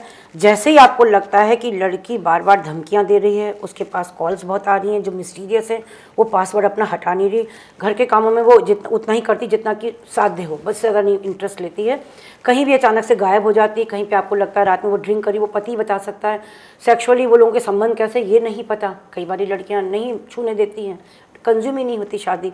तो हमें क्या करना चाहिए, माननीय पुलिस महानिदेशक को या मुख्य न्यायाधीश को हम एक चिट्ठी लिखें प्राइमा फेसी कि सर ये हमें लग रहा है, ऐसा अनुमान है। ये पत्र मैं कार्यवाही करने के लिए नहीं दे रहा हूँ, सिर्फ आपके संज्ञान में लाने के लिए दे रहा हूँ। तो आपको लगता है कि उस पत्र के लिखने से कोई लाभ हो? 110%। एक ऐसा ही केस था, एक रिटायर्ड वो थे, कोई बहुत बड़े अधिकारी थे, मजिस्ट्रेट उसमें जो आते हैं, तो मैंने ऐसे ही उनको राय दी कि सर ऐसा करिए, चिट्ठी लिख दीजिए आप। सीनियर सिटीजन सेल में थी मैं उस समय। बोले मैम इससे क्या, अरे मैंने कहा लिख तो दीजिए, क्या पता बहू ऐसा कर दे, जब आज इतना कर रही है, बेटे को पीट रही है, आपका खाना रोके दे रही है, कहीं पर आपको धमकी दी है कि मैं फंसा दूंगी, लिख दीजिए अंकल जी। अंकल जी ने चिट्ठी लिख दी, हमारे फाइल में आ गई। 1 साल बाद ही अंकल की डेथ हो गई। वही हुआ, लड़की जैसे ही अंकल जी की डेथ हुई, घर में माँ थी ही नहीं, वो बेटियों की शादी हो गई, केवल एक अनमैरिड बेटी थी और वो खुद लड़का था। उस लड़की ने जो बवाल किया है, उसके बाद जब केसेस चलने लगे तो अचानक उन्होंने मुझे फ़ोन किया कि मैडम हम लोग आपके यहाँ आए थे, हम दोबारा मिलना चाहते हैं, ये चीज़ें हैं। तो हमने कहा ऐसा करो, वो चिट्ठी भी ले जाओ। हाई कोर्ट से उस चिट्ठी की बिना पर वो केस खारिज हुआ, स्टे हुआ, सॉरी, उस पर, उस चिट्ठी पर, जो कि केवल ये लिखी थी कि मैं ये इस पर कोई कार्यवाही नहीं चाहता हूँ, पर मैं परेशान हूँ, मैं करूँ क्या इस चीज़ के लिए। मैं आपसे कह रहा हूँ कि अगर हो तो मेरे परिवार की रक्षा करिएगा, मेरे बेटे की रक्षा करिएगा। उस चिट्ठी पर कितना देश के कितने लोग चिट्ठी लिखेंगे? अवेयरनेस ही नहीं है। कितने लोग चिट्ठी लिखेंगे? अदालत पहले ही केसेस पेंडिंग पड़े हैं, चिट्ठियां पहुंचने लगी तो अदालत चिट्ठियां ही देखने रह जाएगी। अगर कोर्ट में 5 करोड़ केसेस पेंडिंग में हैं और पुलिस में देखा जाए तो इतनी बड़ी फाइलें भरी पड़ी हैं, तो भाई आप भी अपनी फाइलों का ढेर बना दो, कम से कम डॉक्यूमेंट रिटर्न तो होगा, उस पर न्याय पाने का अधिकार तो होगा। कितने लोग लिखेंगे मुझे नहीं पता, लेकिन मेन चीज़ है कि आपको लिखना तो पड़ेगा। जब तक आप कहेंगे नहीं, माँ भी दूध नहीं पिलाती बच्चे को, जब तक आप अपनी ग्रीवेंसेस को नहीं बताते, बच्चा नहीं रोता बन नहीं पिलाती है। तो आपको जागरूक होना पड़ेगा। और आप ये समझ लीजिए, भारत इतना बड़ा बिगड़ा हुआ देश नहीं है कि वहाँ पर हर घर में ऐसा होता हो। आप स्टेट वाइड आंकड़ा ले लीजिए, ये उन्हीं जगह पर है जहाँ पर निकम्मापन ज़्यादा है। आंकड़े की अगर हम बात करें, आंकड़े वही सामने आते हैं जो रजिस्टर्ड होते हैं। जी बिल्कुल ठीक बात है। अनरजिस्टर्ड आंकड़े तमाम ऐसे हैं, ग्रामीण क्षेत्रों में है, शहरों में भी तमाम बड़े घर के लोग हैं जो अपनी लोक लाज के डर से सामने नहीं आते कहते हैं। हैं। आदमी है, मर्दानगी के डर से सामने नहीं आता है कि हम कहेंगे तो समाज परिवार हमको की बातें कहेगा, बताइए, को लोग क्या कहेंगे बताइए। लोग क्या कहेंगे। तो उन मामलों से निपटने के लिए, चूंकि आप एक काउंसलर भी हो, बड़े लेवल पे आप इसको देखती हैं, आखिर इन परिवारों को कैसे रोका जा सकता है, कैसे समझाया जा सकता है, इसके लिए क्या कदम उठाया जा सकता है? देखिए, पहला कदम ये करना चाहिए कि मान लेते हैं कि शादी तय हो गई, शादी तय हो गई, तो वो लड़की वाले कहते हैं कि सर वो लड़के से शादी करनी। भैया शादी तय हो गई है हमारी, सर हमारा संकल्प तो इतने का है, देख लीजिए अगर हमारे लिए गुंजाइश हो। यानी आप किसी बेरोजगार से शादी करेंगे नहीं। कोई लड़का आईपीएस है तो आप उसके सौदे के लिए खुद दौड़ते हैं कि उनका 2 करोड़ का, सर मैं 2.5 करोड़ कर दूंगा, सर मैं गाड़ी भी दे दूंगा, कर दूंगा सर। अरे कर दीजिए इस चीज़ को। एक तो इस मानसिकता से हटना कि भाई आपकी लड़की है, लड़का है, ये कौन सा सौदा कर रहे हैं आप। विवाह तो आत्मिक बंधन होता है जो बहुत कम में होता है। शादी का बजट क्या, 2 CR, डेस्टिनेशन वेडिंग है। ये क्या तरीका है भाई शादी करने का। प्री वेडिंग शूट, जिसमें अधिकतर मोस्ट ऑफ द केसेस में लड़का लड़की फिजिकल हो जाते हैं 110%। और प्री वेडिंग शूट के बाद कितनी शादियों टूटने के केसेस हमारे पास हैं। क्या ज़रूरत है, जो मर्यादा की रेखा है उसको क्यों आप क्रॉस करते हैं। मैं DD1 में, दूरदर्शन में अपना इंटरव्यू दे रही थी जसलीन बोरा जी को, तो उन्होंने कहा कि वो रावण ही तो था जो सीता को हर ले गया। आप पुरुष की बात करती, तो मैंने कहा वो सीता ही तो थी जो मर्यादा की रेखा पार कर गई। ना रेखा पार करती ना युद्ध होता। उसके देवर ने लाइन खींची, भाभी इसको पार मत करना।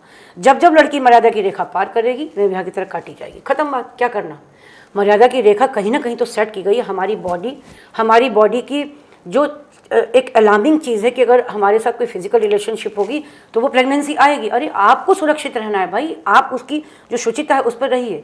तो जो हमें पहले बेसिस पे करना है वो ये है कि जब शादियां होती हैं उतना लोगों को सेंसिटाइज किया जाए कि खर्चा मत करिए। अगर कर रहे हैं, बहुत मन बहुत कूद रहा है कि भैया हमें करना ही करना है, तो भाई लड़की को सिंगल प्रीमियम पॉलिसी 50 लाख की दे दो।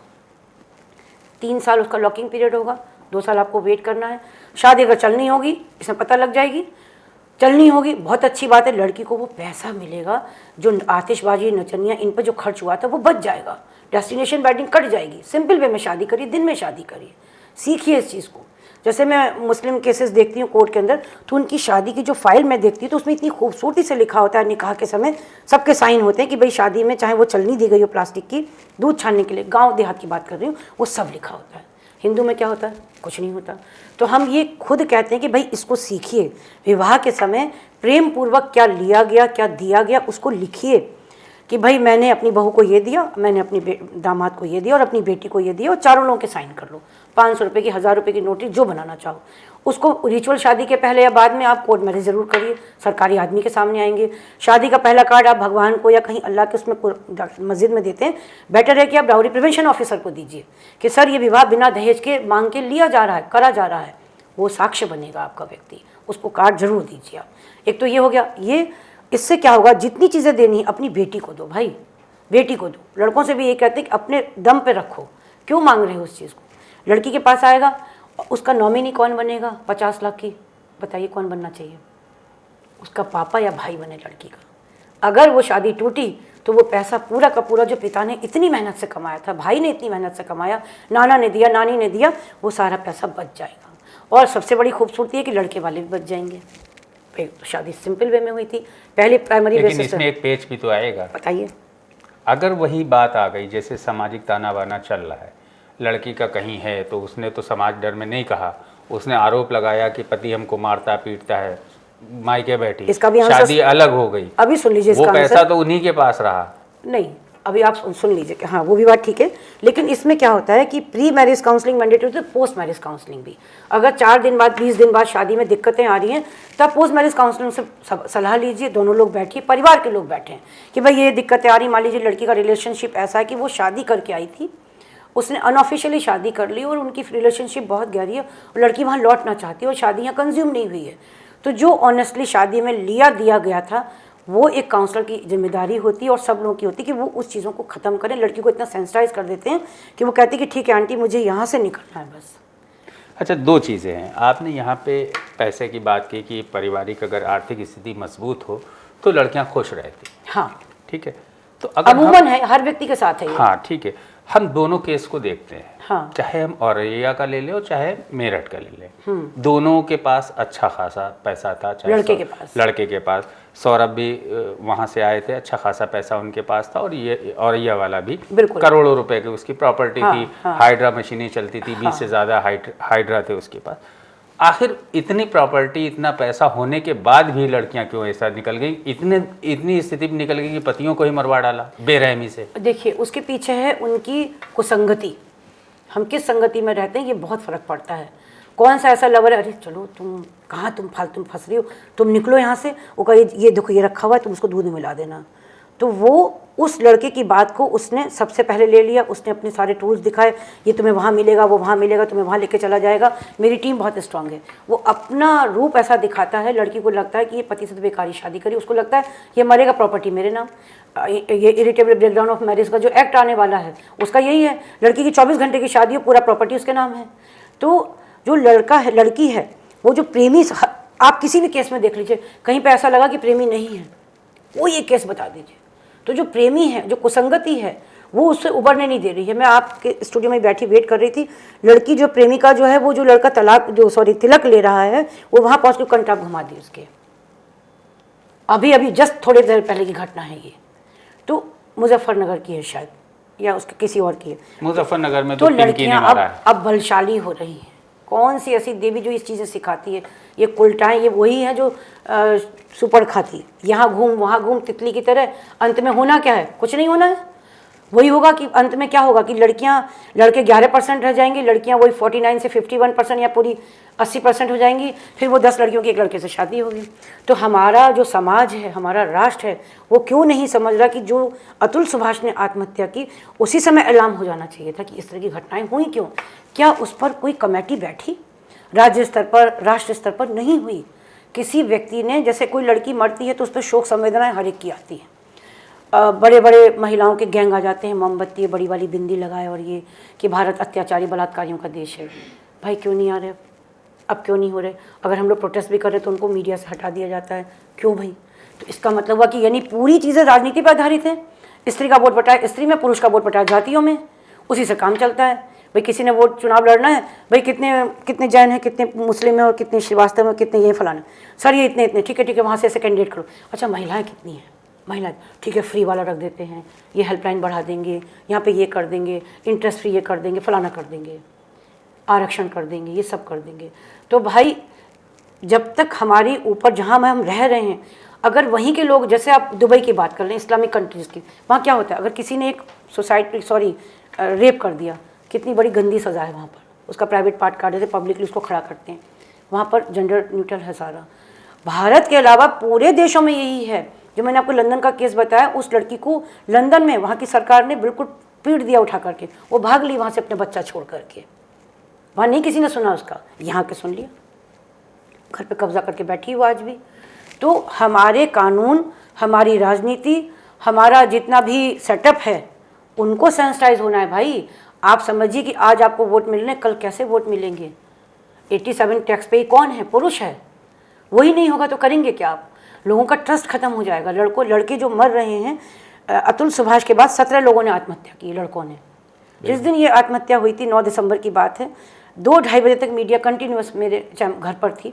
मैंने एक ही लाइन कही थी कि जल्दी ही लोग इस घटना को भूल जाएंगे, और मेरा ऐसा अनुमान है कि इसकी आत्महत्या के बाद एक झड़ी लग जाएगी आत्महत्याओं की। आप इंटरव्यू देखिएगा मेरा, लोग इसको ऐसा मान लेंगे कि यही एक हथियार है, इसी से शायद हमें न्याय मिल जाए।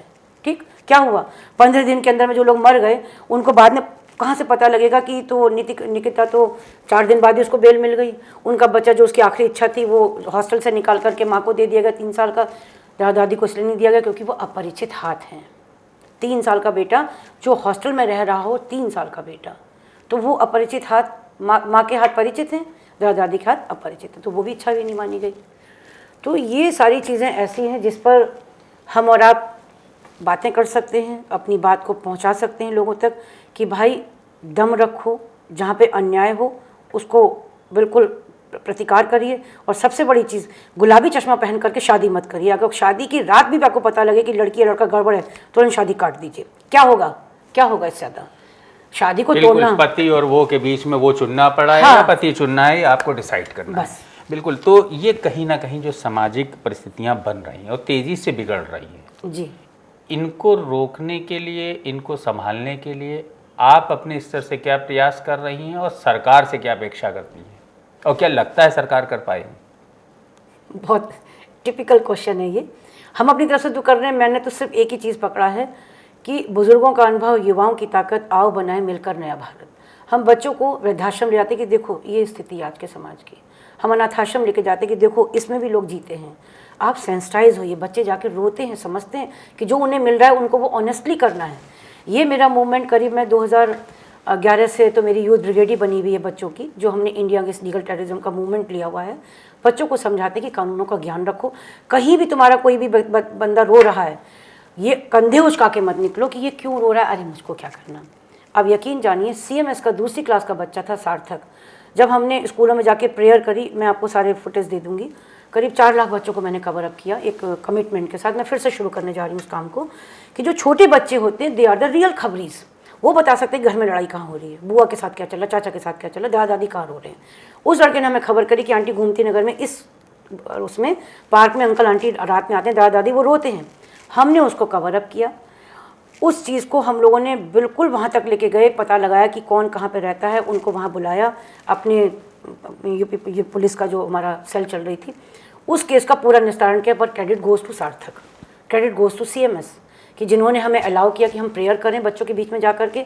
हमने प्लेज करी कि माँ बाप, आपने भगवान को नहीं देखा पर हम दादा दादी माँ बाप को देखा है, आप उनका सम्मान करिए। उनके लिए हम शपथ करा रहे हैं जिसमें हमें पैसे की ज़रूरत नहीं है, केवल समय और सम्मान देना है।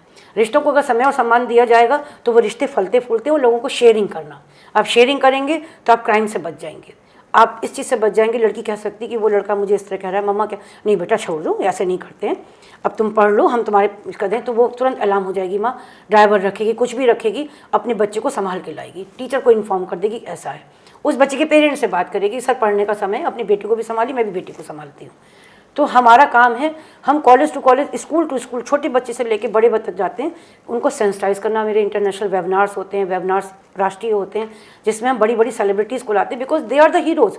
हीरो कौन बना हुआ? उर्फी जावेद। क्या करेंगे आप? हम उर्फी जावेद की जगह एक लाते हैं IPS को, जो कम उम्र में इतनी मेहनत करके सामने आई है। तो जब वो बच्चों से बात करते तो वो उनकी तरह कॉपी करते कि ये मेरे हीरो है। हम रहते हैं इंडियन सबसे बड़ी विडंबना यही है, आपने उर्फी जावेद की बात की, अभी कोई नेता इस पे बयान दे दे, हाँ, तो अभी उसके पुतले जलने लगे। बिल्कुल, तो कि महिलाओं के खिलाफ है। यही तो मैं आपसे कहना चाहती हूँ। जो मोमबत्ती गैंग है, जिनको अनलिमिटेड फंडिंग मिल रही है, जो कहीं यूज़ नहीं होती भाई, उस पर रोक लगे। ऐसे NGOs को क्यों आप फंडिंग कर रहे हैं जो काम गलत कर रहे हैं समाज में, जो पैसा दोहन का काम कर रहे हैं? ऐसे NGOs को काली लिस्ट करके ख़त्म कर देना चाहिए। जिसको काम करना होता है उसके पास संकल्प का धन होता है, विकल्प खुद ही जुट जाते हैं। बहुत सीधी सी बात है, हम तो ऐसा मान के चलते हैं। तो काम को बुजुर्गों के नाम पे कोई पैसा नहीं लेना चाहिए। आप जाइए, जब आप स्कूल जा ही रहे हैं तो बच्चों को निर्दान के लिए मोटिवेट करिए, तो उनके अंदर नैतिक गुण आते हैं। उनकी टीचर्स को बात करना कि हम हर सप्ताह आएंगे या हर महीने आएंगे, दादा दादी क्लब यहाँ खोल लेते हैं। तो मेरे कई कॉलेजेस में दादा दादी क्लब, गोल्डन एज क्लब खुले हुए हैं। ये अब का नहीं, बहुत पुराना है, मामला चल रहा है। और जब अच्छी चीज़ें होती तो लोग पकड़ते भी हैं। सरकार से हम क्या अपेक्षा कर सकते हैं कि बड़ी कड़ी सज़ा का प्रावधान करिए, और कानूनों में तारीख पे तारीख ना हो, जल्दी, मतलब जस्टिस डिलेस जस्टिस डिनाइड। अगर न्याय समय पे ही नहीं हुआ तो फ़ायदा क्या उस न्याय का? तो इसमें हमारे जो जजेस हैं, उनको जो प्रैक्टिकली चीज़ें हैं उनको उतनी मीडिएशन पे आनी चाहिए। देखिए, फैमिली कोर्ट्स ये केसेस को चलाने के लिए नहीं चले थे, वो कुटुंब न्यायालय था, जहाँ पर मध्यस्थता सबसे ऊपर थी, ADR के रूप में, लोक अदालत के रूप में। वहाँ पर हर हालत में ऐसे एक्सपर्ट रखे गए थे, जो जजेस भी, कि वो मीडिएशन पे काम करें। चलो बैठो, क्योंकि आज तो लोग अदालतों में मोटर अधिनियम और बिजली अधिनियम के मामले निपटते हैं, पारिवारिक न्याय। जहाँ हम काम कर रहे हैं, हम लोक अदालतों को हमने बड़ा खूबसूरत रूप दिया। I will give you the photos कि जहाँ पर हम मालाएं पहले से ही खरीदे थे, चूड़ी, बिंदी और ये सब तो मेरे पर्स में हमेशा से ही रहता है। हम उस दिन उनको माला पहना करके, मिठाई खिला करके, ऐसा भी होता है कि लोक अदालत वाले दिन भी जो लोग अपनी फरियाद लेके आते हैं कि नहीं मुझको नहीं करना, वो भी चले जाते हैं माला पहन के कि हाँ दीदी अगर आप हैं तो हम बिल्कुल इस रिश्ते को निभा ले जाएंगे। वहाँ बुजुर्ग भी होते हैं, कहते हैं नहीं बिटिया है तो कर ले जाएंगे। तो हमें कुटुंब न्यायालयों का वही रूप लाना पड़ेगा जिसमें वो 1984 में बना था। कुटुंब न्यायालय का रूप ही यही है कि वो बिना वकीलों के रहे, उसमें मीडिएशन पर फोकस हो, मीडिएटर एक्सपीरियंसड हो, एक्सपर्ट्स हो, एडीआर पे जाइए। एडीआर एक सरकारी पैनल है, वहाँ जाके आप सुलझा लीजिए इस केस को। क्यों हम राइट टाइम करने पर लगे हुए लोगों को? अब तुमको हम राइट टाइम करी, आओ तुम कोर्ट, और तुमका ये नहीं मालूम कि 156(3) में जाओगे 3 महीने बाद होगी। तुम थाने में जाओगे, आपकी एफआईआर होगी नहीं, वो तहरीर पर लेकर के सीधे कोर्ट में पहुंच जाएगी कि भाई वहाँ मीडिएशन कराइए। ये आज का रूप है। तो राइट टाइम करने के लिए अहम और वहम की ये क्यों चल रहा है, लोगों का अहम और वहम, ये 2 चीज़ें खत्म होनी चाहिए। सरकार से तो तब हम अपेक्षा करेंगे जब हम ही खुद ठीक नहीं हैं। तो जो राइट टाइम करना है लड़की वालों का कि अच्छा तुम्हारी सास नहीं है का, अभी राइट टाइम करते हैं, लगाओ तुम 100 नंबर 1090 फ़ोन लगाओ कि मेरे साथ ये हुआ। लड़के ने, ये केस आया, लड़के ने उस पर करवा चौथ पे साड़ी नहीं दी, और फ़ोन लगा दी भैया 112 नंबर पर कि भैया वो क्यों, अरे हमको बहुत प्रताड़ना करते हैं, बताइए यार मेरे करवा चौथ का साड़ी नहीं दी और ये नहीं हुआ। बोला माँ मेरी, मैं ला रहा हूँ साड़ी। उससे पहले 112 नंबर लग चुका था।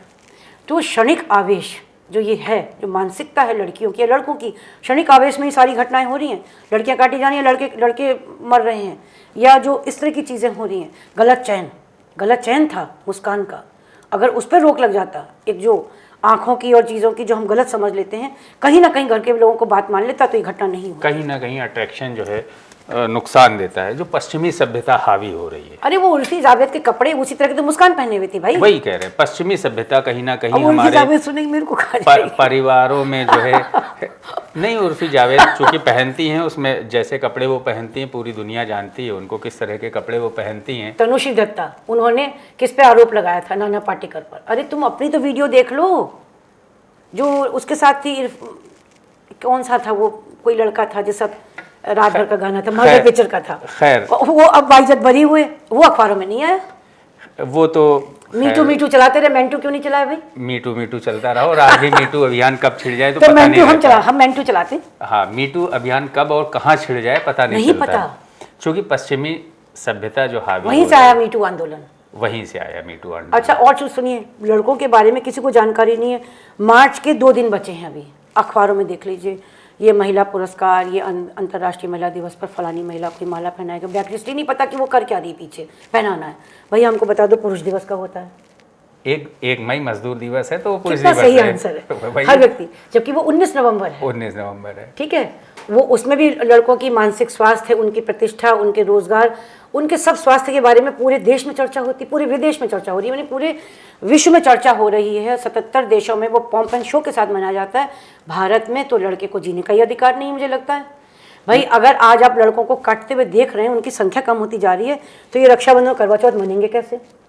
सोचने वाली बात है। सारे बहनें नहीं भाइयों को काट रही, बीवियां पतियों को काट रहे हैं। वो कुछ ही केस ऐसे हैं जो सोचने को मजबूर कर रहे हैं। संपत्ति केसेस में बहनें भी ये काम कर रही हैं, लड़के भी ये काम कर रहे हैं, भाई भी ये काम कर रहे हैं, लेकिन संपत्ति का अधिकार लाया कौन?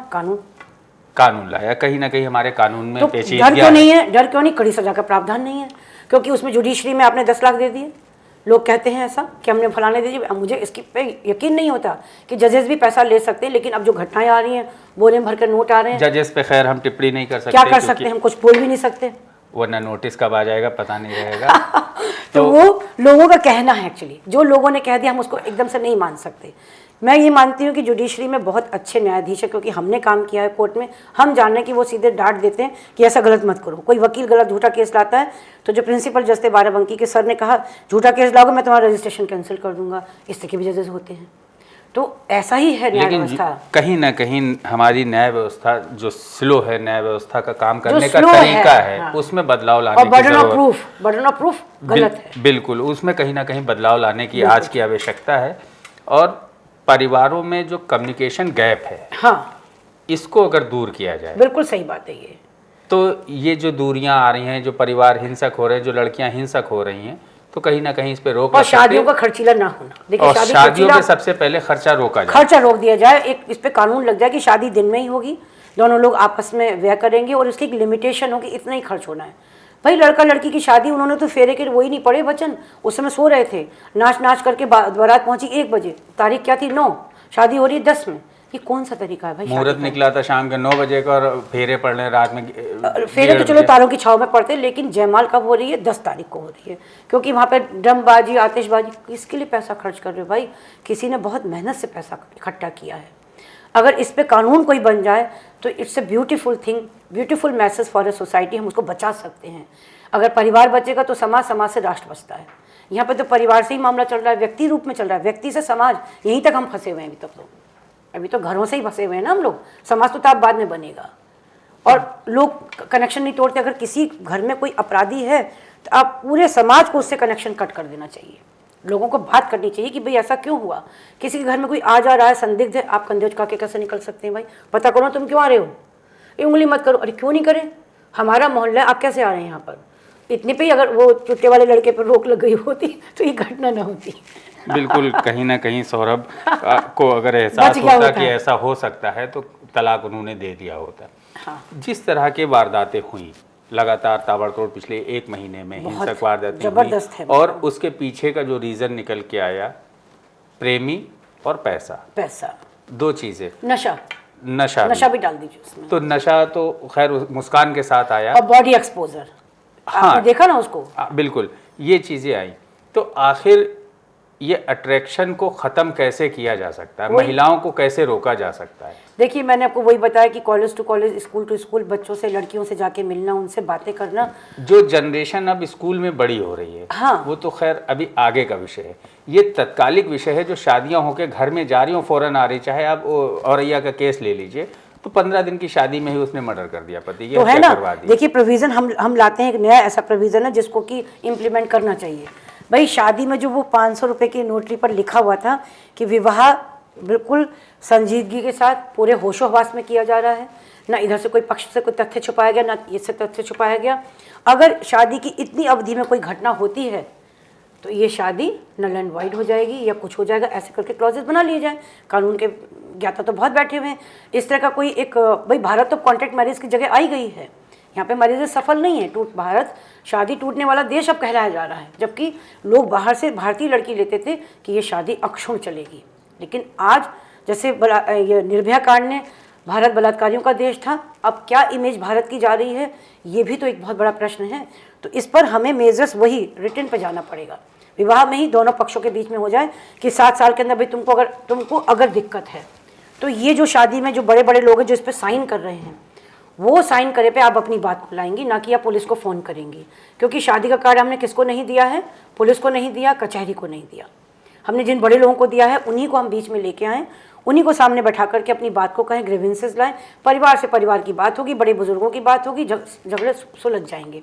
लेकिन ये वहाँ तक नहीं पहुँचेंगे कि तलाक का केस वहाँ लगा हुआ है और वो तलाक अवेटेड था, उसी में ये घटना हो गई। ठीक है, पारिवारिक न्यायालय में काउंसलर्स की बात है, मीडिएशन पे बात है। अगर वो नहीं रह सकते, तुरंत 13B पे यानी आपसी सहमति से केस को ख़त्म करके तुरंत उनको अलग कर दे। 1-1.5 महीने का तो खुद भी सुप्रीम कोर्ट की रूलिंग आ गई, अगर पति पत्नी साथ रहने के लिए कहीं पर भी दिख रहा है कि नहीं हो सकते, मीडिएशंस हो चुके हैं, तुरंत तलाक दिया जाए। क्यों हमने तलाक की प्रक्रिया को 18 महीने और 4 साल और 10 साल और 22 साल का केस तो मैंने ही सॉल्व किया अभी पारिवारिक न्यायालय में। 22 साल से केस चल रहा था पारिवारिक न्यायालय में। तो कहीं ना कहीं आपकी बातों से जो लगा कि पारिवारिक न्यायालय की इन मामलों में बहुत अहम भूमिका है। अगर पारिवारिक न्यायालय चाहे, कुटुंब न्यायालय, बिल्कुल, तो अगर वो चाहे तो जो अदालतों में केस पेंडिंग हैं परिवार के झगड़ों के, तलाक के, उनको जितनी जल्दी निपटारा हो जाए उतनी जल्दी इन मामलों का निपटारा हो जाएगा। सौरभ के मामले में अगर हम बात करें तो उसका तलाक का केस अगर पेंडिंग था, अगर उसका निर्णय हो गया होता तो शायद सौरभ आज जिंदा होता, या उसको कुछ इस तरह का प्री इंटीमेशन कहीं से पता लग जाता, कोई जागरूक होता, कोई उस तक बात पहुंच जाती, माँ बाप की बातों को समझता। अगर वो शराब पिला रही थी, शराब ना पीता उस दिन, वो शराब ना पीता उस दिन, नशा पियो। सौरभ को पहले नींद की गोली दी, उसने शराब में मिला के, शराब, और डॉक्टर के प्रेस्क्रिप्शन पर दवाई मिल गई। बिल्कुल, ठीक है, बहुत सारी लूप होल्स हैं इसमें। अगर इसको रिप्ले किया जाए तो बहुत सारी हमें ऐसी चीज़ें मिलेंगी जहाँ पर हम घुस करके चीज़ों को ठीक कर सकते थे। तो कहीं ना कहीं अगर हम टोटल निचोड़ निकालें तो महिलाओं के हिंसक होने की वजह अट्रैक्शन और आर्थिक आज़ादी, पैसा, सेक्स, और ये जो अट्रैक्शन है बॉलीवुड हॉलीवुड की ज़िंदगी ग्लैमरस जीने की, उनके खुद के उदाहरण कि उनकी शादियां टूटती फिर दूसरी होती है, एक के साथ 4 बीवियां होती हैं, ये कर रहे होते, तो ये सारी चीज़ें। और परिवारों का ना रोकना। हाँ, जो परिवारों में जो अनुशासन अपने है, बच्चों को, लड़कियों को खास तौर से अगर समय पे टोका टाकी करें, कंट्रोल लड़के करें पे लड़की पे दोनों पर, तो कहीं ना कहीं कुसंगति से उनको हटाया जाए, कुसंगति से उनको हटाया और काउंसलर्स अगर हम लखनऊ की बात करें तो लखनऊ में समिट बिल्डिंग काफ़ी बदनाम बिल्डिंग है, जैसा कि आपने बताया। वहाँ ओला उबर के ड्राइवर्स भी जाने से रात में नहीं सवारी लेते। तो आप वहाँ रात में चले जाएं तो लाइन से लड़का लड़की जो है, नौजवान लड़के लड़की, तो पूरा ग्रुप टहला करता है। बहुत सारे नाम है जो मुझे पता नहीं। हाँ, एक दो बिल्डिंग और हैं जी। तो ये कल्चर कहीं ना कहीं हमारी सभ्यता पे, हमारी संस्कृति पे हावी पड़ रहा है जी। तो इस चर्चा को हम यहीं विराम देते हैं जी।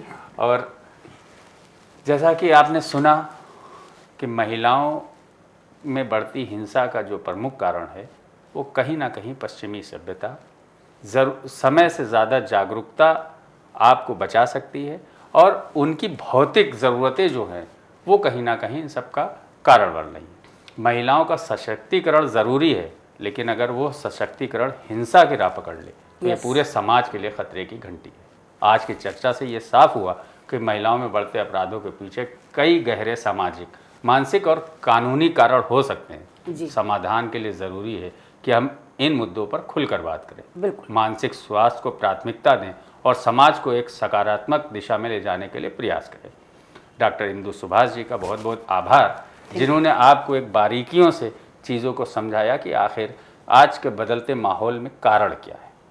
आपका बहुत बहुत धन्यवाद। आप हमें इस गंभीर विषय पे इतनी गहरी जानकारी दी। आप सभी दर्शकों का भी शुक्रिया जो हमारे साथ इस चर्चा में जुड़े। हमें बताइएगा इस मुद्दे पे आपकी राय क्या है। अगर आपके पास भी कोई सवाल हो तो हमें ज़रूर लिखिए।